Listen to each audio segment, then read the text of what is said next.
Perkenalkan, saya Wiwi Utami. Hari ini akan menyampaikan topik tentang malnutrisi. Pada malnutrisi ini, setelah pembelajaran, diharapkan kita mampu menjelaskan pengertian malnutrisi secara umum dan pengertian malnutrisi di Indonesia.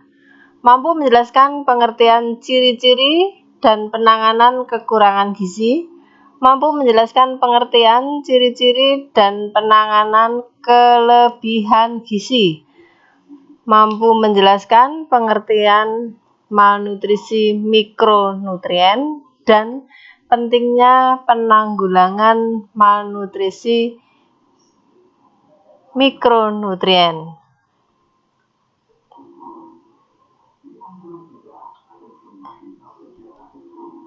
Apa yang dimaksud dengan malnutrisi?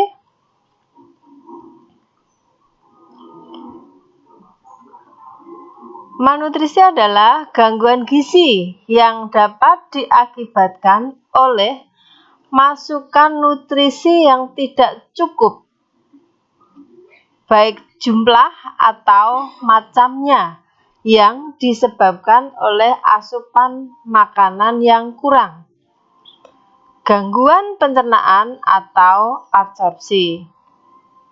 Yang kedua, kelebihan makanan.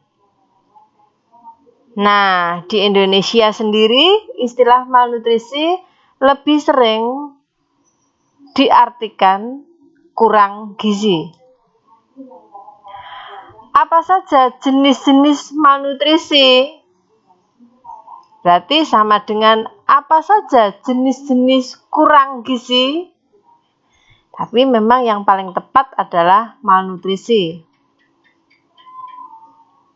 Nah, di bawah ini akan diuraikan secara singkat. Ada 3 jenis yang termasuk malnutrisi. Pertama, malnutrisi mikronutrien. Yang kedua, kekurangan gizi. Yang ketiga, kelebihan gizi. Kita bahas malnutrisi mikronutrien. Apa artinya? Malnutrisi mikronutrien adalah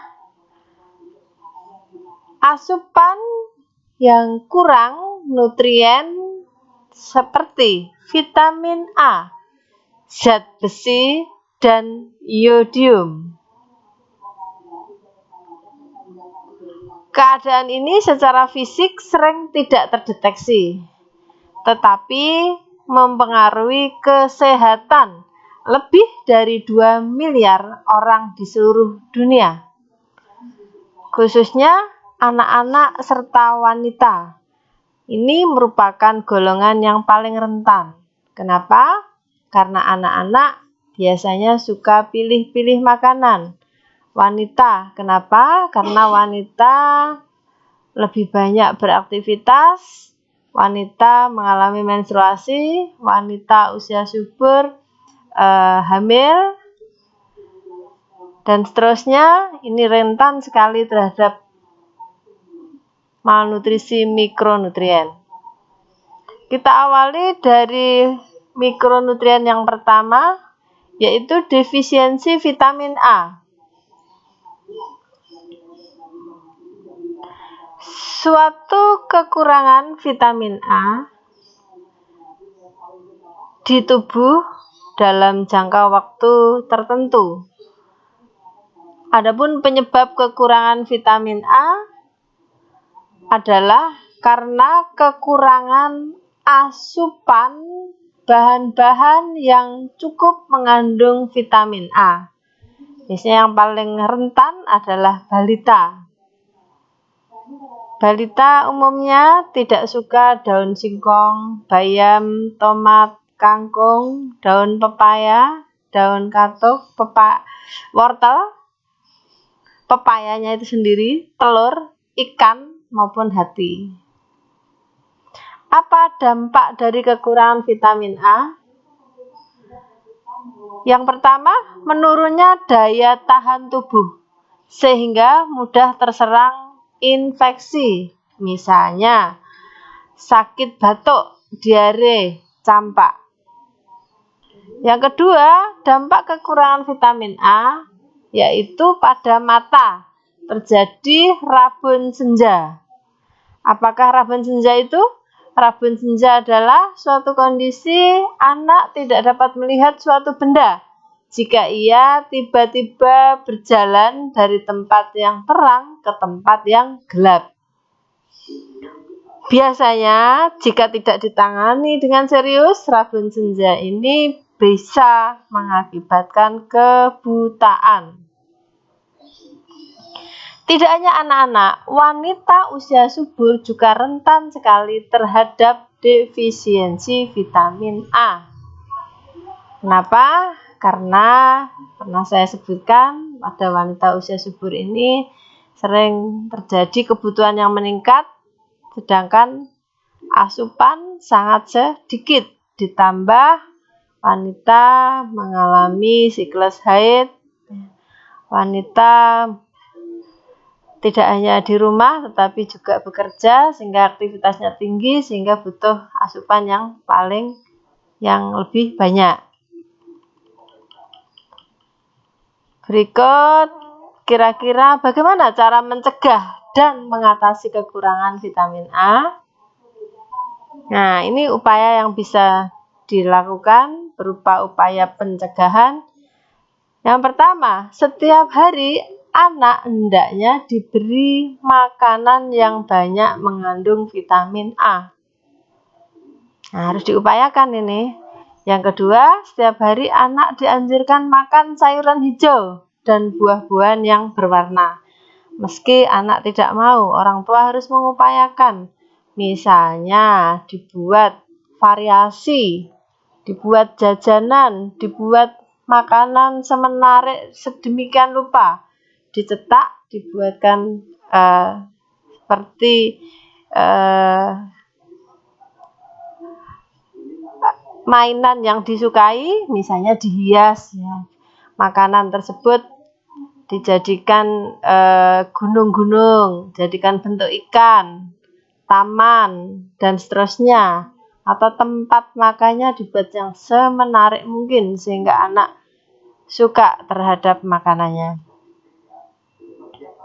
Anjuran berikutnya dalam memasak bahan-bahan yang mengandung vitamin A sebaiknya ditumis atau dimasak dengan santan. Kenapa? Karena vitamin A ini larut dalam minyak. Gitu. Kemudian diberikan kapsul vitamin A dosis tinggi. Biasanya diberikan pada tiap 6 bulan. Di posyandu, pemberian vitamin A diberikan setahun 2 kali, yaitu spesifik di bulan Februari dan Agustus. Kapsul vitamin A yang berisi dosis tinggi juga diberikan pada ibu yang setelah melahirkan.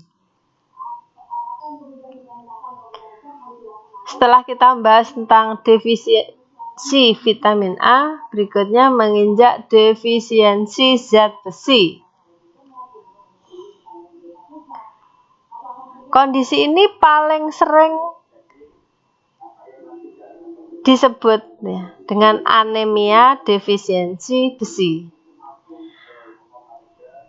Suatu kondisi kurang darah karena kekurangan zat besi.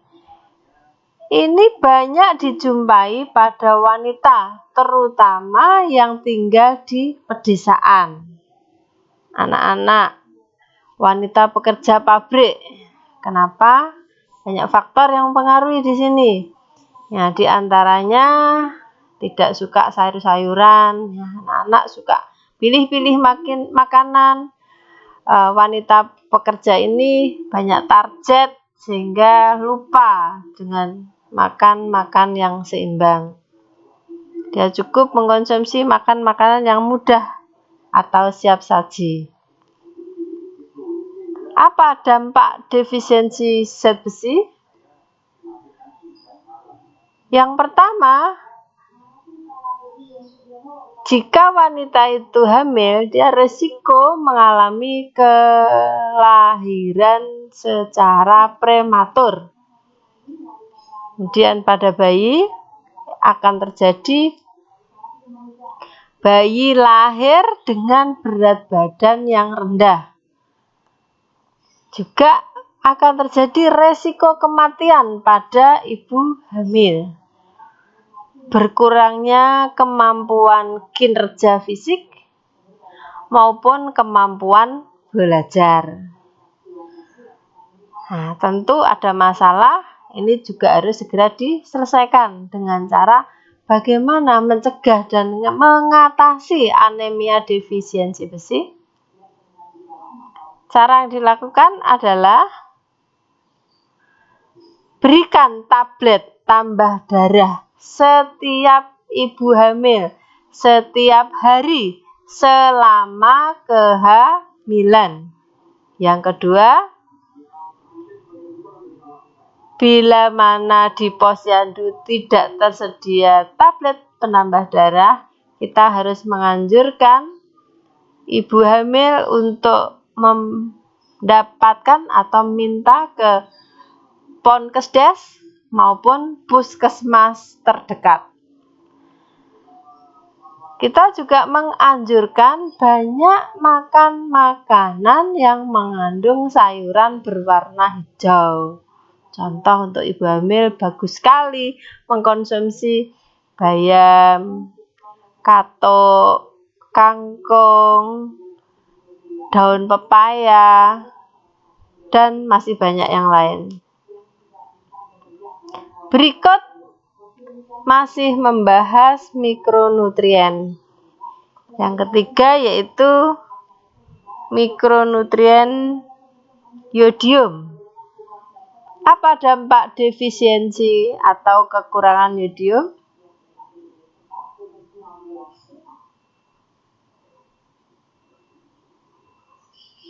Yaitu terjadi pertumbuhan yang kecil atau kerdil,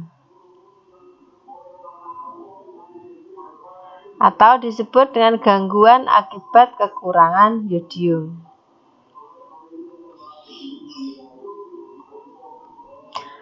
Penyebabnya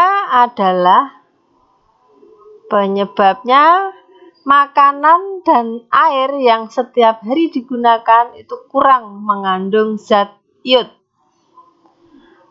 Umumnya keluarga tidak menggunakan garam mengandung yodium saat memasak atau saat menghidangkan makanan.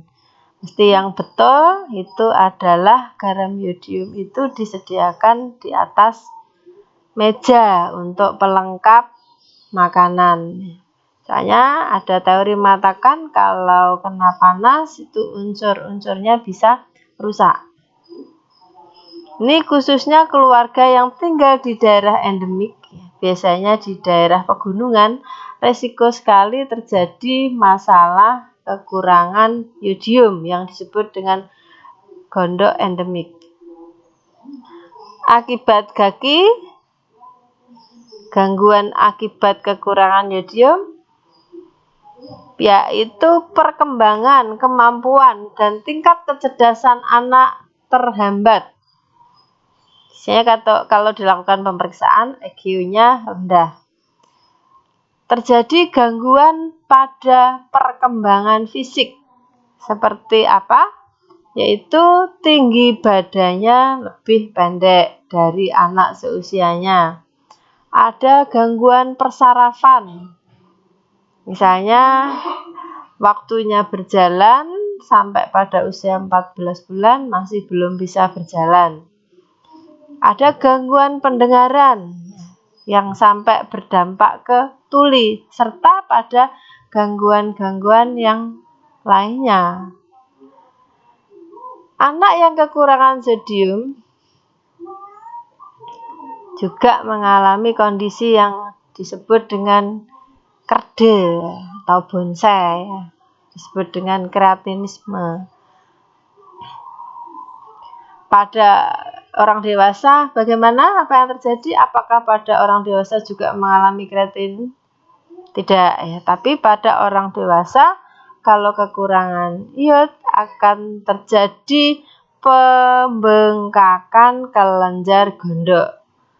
Di mana letak kelenjar gondok? Letaknya adalah di leher. Nah, pada wanita usia subur yang terjadi apa jika mengalami kekurangan yodium? Yang terjadi adalah infertilitas atau sulit hamil. Nah, sedangkan pada yang hamil, apa dampaknya jika kekurangan yodium? Nah, ini berakibat pada risiko terjadi keguguran atau abortus atau bayi mati saat dilahirkan. Bagaimana cara mencegah gangguan akibat kekurangan yodium ini?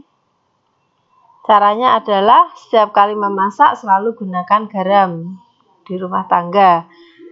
Pilihlah garam yang ada dan yang sudah standar SNI, yaitu garam beryodium.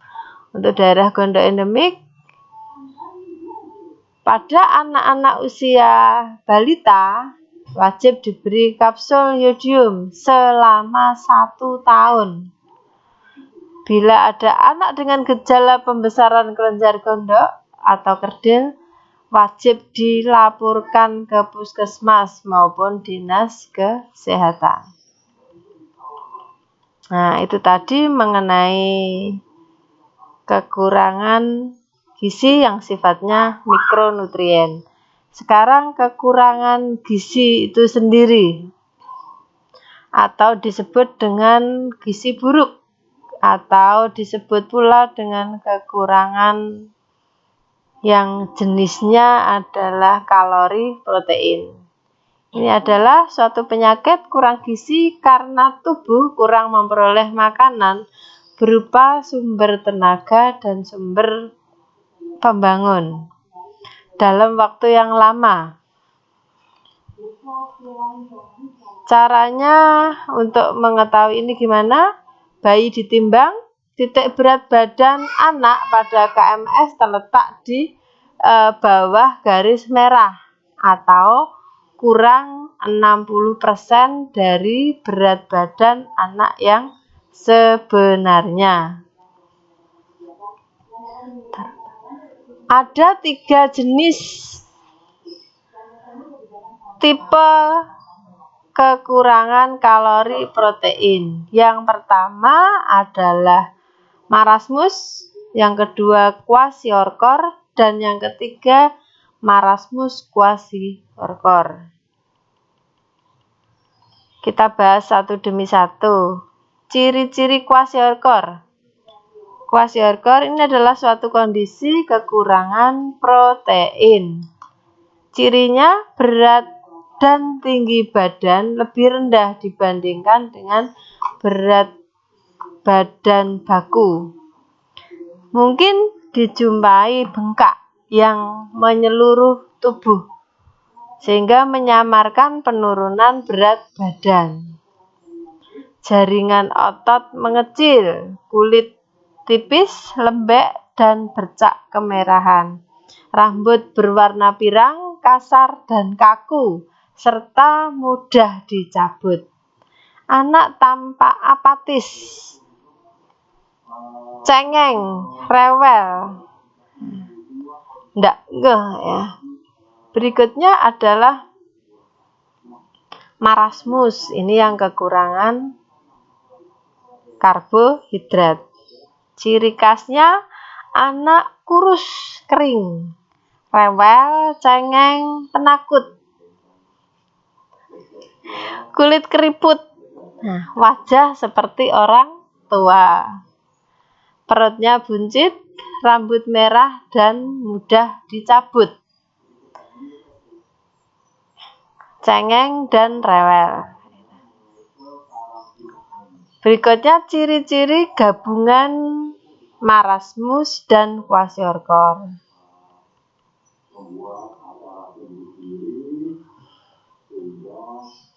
Jadi kedua tanda marasmus ada dan tanda kwashiorkor juga ada. Nah, ini yang biasanya sulit untuk deteksi karena gabungan dari dua-duanya. Bagaimana cara mendeteksi anak dengan gizi buruk? Cara yang termudah adalah dengan menimbang berat badan. Nah, hasil penimbangan tersebut ditulis dalam KMS atau buku KIA dengan cara membuat titik berat badan anak pada titik temu garis tegak dengan garis datar yang menunjukkan berat badan anak. Bila berat badan anak di bawah garis merah, maka anak tersebut menderita gizi buruk. Selain dengan penimbangan, apa yang dilakukan? Anak yang menderita gizi buruk dapat diketahui dengan melihat tanda-tanda khusus yang tampak pada anak yang menderita gizi buruk. Bagaimana prinsip penanganan anak dengan kurang gizi? Nah, berikut. Berikan makanan yang banyak mengandung protein, kalori, cukup cairan, vitamin, dan mineral. Istilahnya adalah makanan seimbang. Nah, makanan ini harus dihidangkan dalam bentuk yang mudah cerna dan diserap. Berikan sehari sesuai dengan pola makan orang Indonesia, yaitu 3 kali sehari, pagi, siang, dan sore secara bertahap. Penyakit-penyakit lain yang menyertai harus dikoreksi dan segera ditangani. Kolaborasikan dengan tim medis. Lakukan tindak lanjut berupa pemantauan kesehatan penderita dan lakukan penyuluhan tentang gizi kepada keluarga. Nah, umumnya keluarga itu memandang rendah gizi pada anak. Yang penting mereka makan, jajan, cemilan, mereka tidak nangis, dianggap sudah cukup. Padahal sebenarnya anak-anak ini perlu asupan yang berkualitas, yang seimbang untuk pertumbuhan dan perkembangan yang optimal. Namun banyak orang desa, orang kampung yang menganggap gizi yang utama itu diberikan pada ayah karena ayah yang mencari nafkah. Itu adalah keliru yang sangat besar. Padahal harusnya yang diutamakan adalah anak semasa tumbuh kembang. Ini perlu diperhatikan lebih serius. Nah, ini alasannya kenapa kekurangan gizi ini harus segera diatasi. Nah, karena kekurangan gizi ini merupakan suatu keadaan yang sangat penting untuk diatasi dengan segera, karena anak-anak yang menderita kurang gizi tidak akan bisa mencapai tumbuh kembang yang optimal. Karena biasanya perkembangan otaknya itu juga akan ikut tidak akan optimal. Dikhawatirkan bila banyak anak yang menderita kekurangan gizi yang parah, dalam jangka waktu yang lama akan muncul suatu generasi yang tidak produktif dan tidak mampu menghadapi masa depan yang penuh dengan tantangan, atau sering disebut dengan generasi hilang. Padahal sekarang ini memasuki generasi milenial, anak-anak milenial. Gaya hidup anak milenial biasanya suka makan makanan cepat saji, junk food, fast food. Ini ya tidak bagus untuk pertumbuhan dan perkembangan. Harusnya orang tua, keluarga, pendidik, kader paham tentang hal ini, sehingga ini merupakan materi yang khusus yang harus disampaikan kepada mereka, kepada keluarga, kepada anak yang sudah bisa memahami penyuluhan.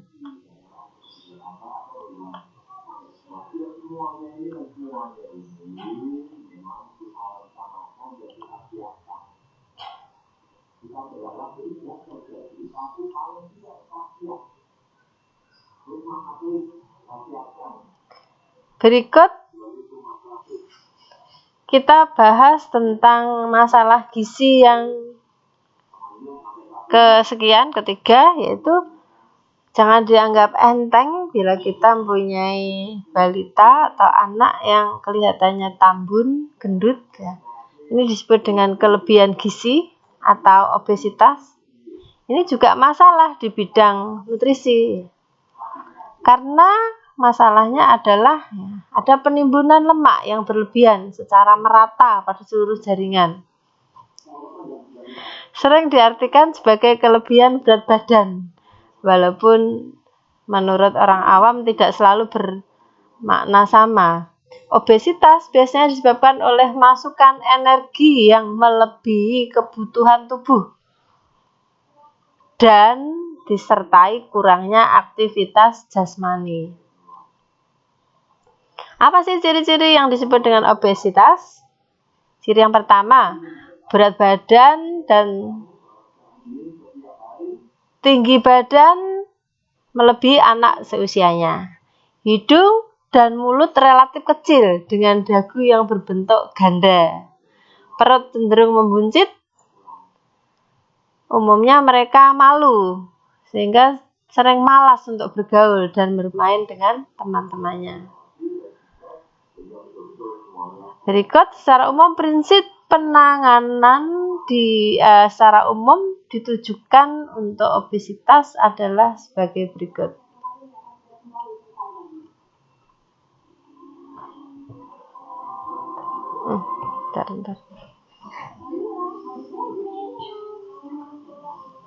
Bentar ya, slide-nya saya turunkan dulu.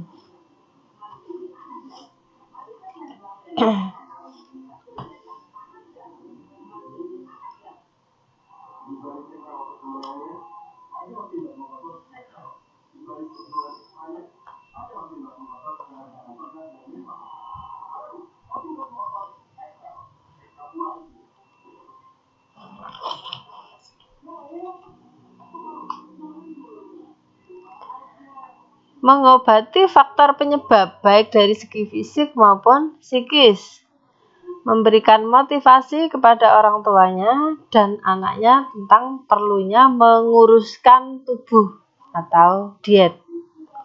Nah, saat memberikan diet, berikan makanan yang berkalori rendah, yang seimbang. Menganjurkan agar berolahraga secara teratur dengan frekuensi yang teratur, jenis dan lama latihan yang sesuai. Nah, ini contoh masalah keperawatan atau diagnosa keperawatan yang muncul untuk masalah malnutrisi, yaitu perubahan nutrisi kurang dari kebutuhan tubuh berhubungan dengan asupan yang tidak adekuat. Nah, ini adalah kurang gizi.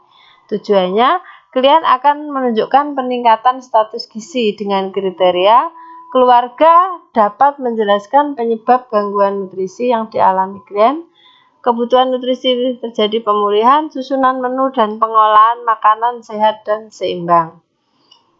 Kriteria yang kedua, dengan bantuan perawat keluarga, klien dapat mendemonstrasikan pemberian diet per sonde atau per oral sesuai dengan program diet. Nah, ini intervensinya. Jelaskan kepada keluarga tentang penyebab malnutrisi, cara pemulihan, serta susunan menu dan contoh menu. Tunjukkan cara pemberian makanan per sonde, laksanakan pemberian roboransia, timbang berat badan, ukur ringan lengan atas dan tebal lipatan kulit setiap pagi. Nah, berikut adalah rasionalnya. Masalah yang kedua, kekurangan volume cairan tubuh berhubungan dengan penurunan asupan per ora. Itu ada tujuan, kemudian ada intervensi beserta rasional. Yang ketiga, gangguan pertumbuhan dan perkembangan berhubungan dengan asupan kalori dan protein yang tidak adekuat. Intervensinya, ajarkan kepada orang tua tentang standar pertumbuhan fisik dan tugas perkembangan sesuai dengan usia anak. Lakukan pemberian makan minum sesuai dengan program diet. Lakukan pengukuran antropometri. Lakukan stimulasi tingkat perkembangan. Lakukan rujukan ke lembaga pendukung dengan rasional sebagaimana yang ada di bawahnya. Kemudian risiko aspirasi berhubungan dengan pemberian makanan, minuman per sonde. Intervensinya, periksa dan pastikan letak sonde yang tepat. Periksa residu lambung setiap kali sebelum pemberian makan. Tinggikan posisi kepala selama dan sampai 1 jam setelah pemberian makanan. Ajarkan atau demonstrasikan cara pelaksanaan pemberian makanan per sonde. Observasi tanda-tanda aspirasi beserta rasionalnya. Kemudian masalah berisian jalan nafas tidak efektif berhubungan dengan akumulasi sekret. Intervensinya, lakukan fisioterapi dada, lakukan pemberian mukolitik, observasi irama kedalaman bunyi nafas dengan rasional, yang mana semuanya berkaitan dengan bersihan jalan nafas efektif. Nah, sumber lebih lanjut mengenai status gizi dan penyiapan gizi yang bagus, saudara bisa baca di buku yang bertema status gizi oleh Suparyasa. Itu materi tentang malnutrisi yang bisa saya sampaikan saat ini. Semoga bermanfaat. Terima kasih.